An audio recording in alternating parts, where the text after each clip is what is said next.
Session आज आप लोगों के सामने एक ऐसे टॉपिक के साथ उपस्थित हुआ हूँ, जहाँ पर आप डिसीज़न नहीं ले पा रहे हैं कि अगर आपको सजेस्ट किया गया है ऑपरेशन के लिए, तो उसका अल्टरनेटिव ऑप्शन क्या हो सकता है? ऑपरेशन वो भी स्पाइन के लंबर शिश्निका।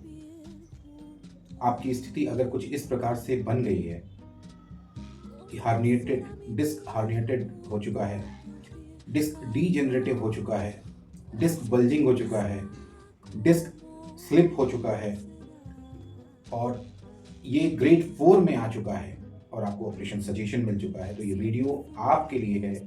इस वीडियो के लास्ट में आपको ऑब्जेक्टिव आपका क्लियर होगा और आप डिसीजन ले पाएंगे कि हमें ऑपरेशन कराना है या नहीं कराना है, और बिना कराए ऑपरेशन भी आप स्वस्थ हो सकते हैं। तो बात करेंगे कारण की कि डीजेनरेटिव डिस्क का कारण क्या है या हर्निएटेड डिस्क का कारण क्या है।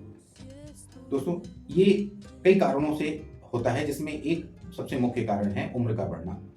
दूसरा इसका कारण है कि गंभीर चोट लग जाना।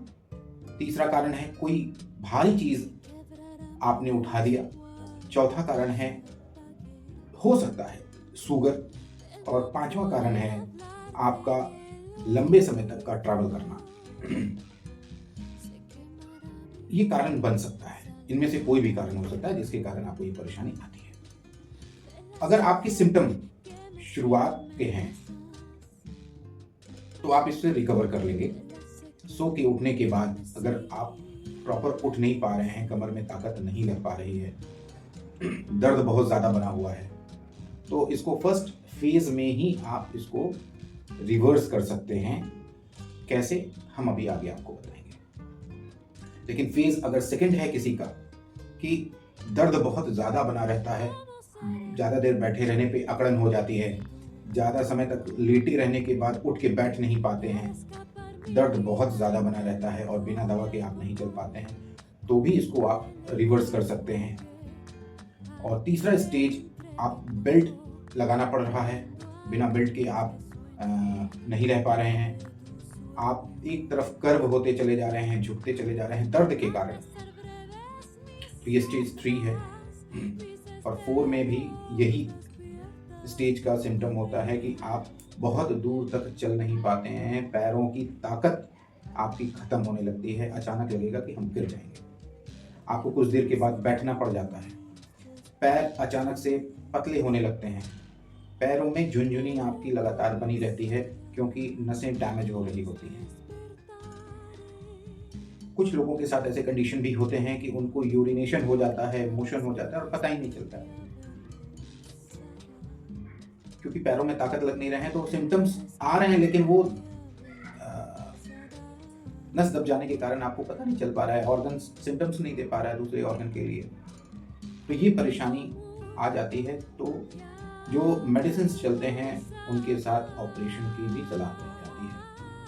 अगर आप फाइनेंशियली इक्विप्ड हैं लेकिन मॉरली प्रिपेयर्ड नहीं है कि ऑपरेशन कराना है, तो आपको अभी हम ऑप्शन बताएंगे जिसमें आपको एक अल्टरनेटिव ऑप्शन मिलेगा कि कैसे रिकवरी की जाती है। प्राकृतिक चिकित्सा, नेचुरोपैथी ट्रीटमेंट एक ऐसा ट्रीटमेंट है जहां पे किसी भी असाध्य रोग से रिकवरी पाई जा सकती है। 72 घंटे के अंदर दर्द को कंट्रोल किया जा सकता है, क्योंकि इस पैथी में जो डीप वाटर थेरेपी देते हैं उससे ब्लड सर्कुलेशन को तुरंत इंप्रूव कराया जाता है, जिससे ब्लड फ्लो बढ़ जाता है और दर्द आपका खत्म होने लगता है। ब्लड फ्लो की मैं बात कर रहा हूं तो इसका ऑब्जेक्टिव ये है कि जब हमारी नसें दबने लगती हैं, डिस्क जब बल्जिंग होता है तो नसें दबनी शुरू होती हैं, डिस्क जब हर्निएटेड होता है तो भी नसें दबने लगती हैं, जब डिस्क पतला हो जाता है, सूखने लगता है, तो भी हर कंडीशन में स्पाइन की नस दबने लगती है, जिससे हमारा रक्त प्रवाह अवरोधित हो जाता है और दर्द बढ़ जाते हैं। और इसके साथ साथ ऑर्गन्स तक जो पोषण आहार मिलना चाहिए वो नहीं मिल पाते हैं और धीरे धीरे सारी चीज़ें निष्क्रिय होने लगती हैं। प्राकृतिक चिकित्सा एक ऐसी पद्धति है जिसमें पुनर्जीवन का प्रावधान बताया गया है। पुनर्जीवन का ऑब्जेक्टिव मैं आपको बताना चाहूँगा। आपने सुना होगा कि हमारे शरीर में लाखों की संख्या में हर दिन सेल्स 24 घंटे उनकी लाइफ होती है, तो 24 घंटे में वो खत्म होते हैं और फिर पुनर्जीवित होते हैं, लाखों की ही संख्या में। जिस संख्या में समाप्त हो रहे हैं उसी संख्या में जन्म ले रहे हैं। ये हमारे शरीर की कैपेसिटी होती है उसे रीजेनरेट करने की।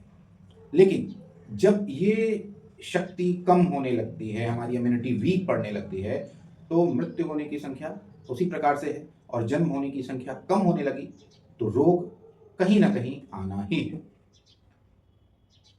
दूसरा चीज कहा जाता है कि प्राकृतिक चिकित्सा में निरोग काया प्राप्त होती है। तो कैसे? पहला ऑब्जेक्टिव है कि बॉडी को डिटॉक्स करके, रोग के कारण को समाप्त करके। तो रोग के कारण को जब हम समाप्त करते हैं तो रीजेनरेशन प्रक्रिया शुरू हो जाती है, और जैसे ही रीजेनरेशन शुरू हो जाता है हमारी हीलिंग शुरू हो जाती है। और जब हीलिंग शुरू हो जाता है तो हम ऑपरेशन की जो नौबत होती है उससे उबर जाते हैं। हमारे प्राकृतिक चिकित्सा में सबसे जरूरी चीज होती है उपवास चिकित्सा, आहार चिकित्सा और प्राकृतिक चिकित्सा। ध्यान, योग और प्राणायाम, इसको मिला करके, इस कॉम्बिनेशन के साथ हम जब चिकित्सा देते हैं तो सभी असाध्य रोगों से हमें मुक्ति मिलती है। तो स्पाइन के कई केसेस में हम लोगों ने ऐसा पाया है कि 15 दिनों में बहुत बढ़िया रिकवरी हो जाता है। व्यक्ति को ऐसा लगता है कि हमको तो कभी कुछ हुआ ही नहीं था, लेकिन ऐसा नहीं है। यहाँ पे ब्लड फ्लो को इंप्रूव करा दिया जाता है, लेकिन हीलिंग क्रिया अब शुरू होती है, इसलिए इसमें थोड़ा सा समय लगता है। दौड़ता हुआ खून और बहता हुआ पानी में जीवन होता है। जैसे पानी रुकेगा तो सड़ना शुरू होता है और खून रुकता है तो दर्द और रोग देना शुरू करता है। तो हमारी चिकित्सा में इन चीज़ों को तुरंत ही इम्प्रूव कराया जाता है, और जैसे ही ये इम्प्रूव होते हैं व्यक्ति ठीक होने लगता है, उनका मोरल अप हो जाता है और उन्हें लगता है कि जी हाँ, बिल्कुल सही जगह पे हम अपनी चिकित्सा करा रहे हैं।